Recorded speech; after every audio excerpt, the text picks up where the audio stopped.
When my grandfather passed, I expected a quiet inheritance, maybe a cabin, some woodland, old paperwork. What I didn't expect was 200 acres of land, and an entire HOA living on it like it belonged to them. The documents were airtight, deeds going back generations, mineral rights, water rights, easements clearly revoked in the 90s. Yet when I drove out to see it, I found neat rows of identical houses, manicured lawns, HOA signs, speed limits, and a guard shack, all sitting comfortably on my land. I walked into the HOA office calmly and introduced myself. I'm the new owner of the land this community sits on. They laughed. The president, a smug man in khakis, told me the HOA had managed the land for years. He said they'd assumed ownership through community stewardship. Then he slid a printed packet across the desk and said, "If you want to build or sell here, you'll need HOA approval." That's when I stopped smiling. I didn't argue, I didn't threaten, I didn't even correct him. I said, "Understood, I'll follow the rules." Then I followed every rule that applied to landowners. First, I hired surveyors.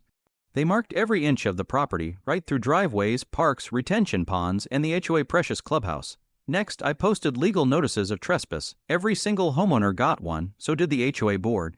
Then came the utilities. Turns out the HOA had been illegally tapping into water lines and drainage easements that were still registered to my family trust.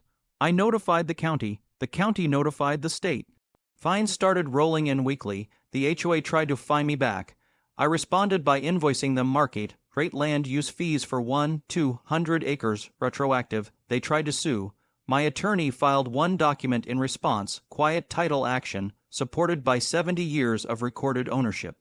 The judge didn't even let the HOA finish speaking. Within 6 months, the HOA board resigned, the guard shack disappeared, the signs came down, homeowners were forced to sign individual land leases or sell.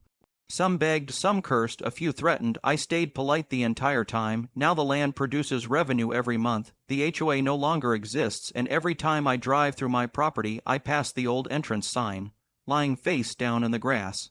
Turns out, squatting works great, until the owner shows up and plays by the rules better than you ever did.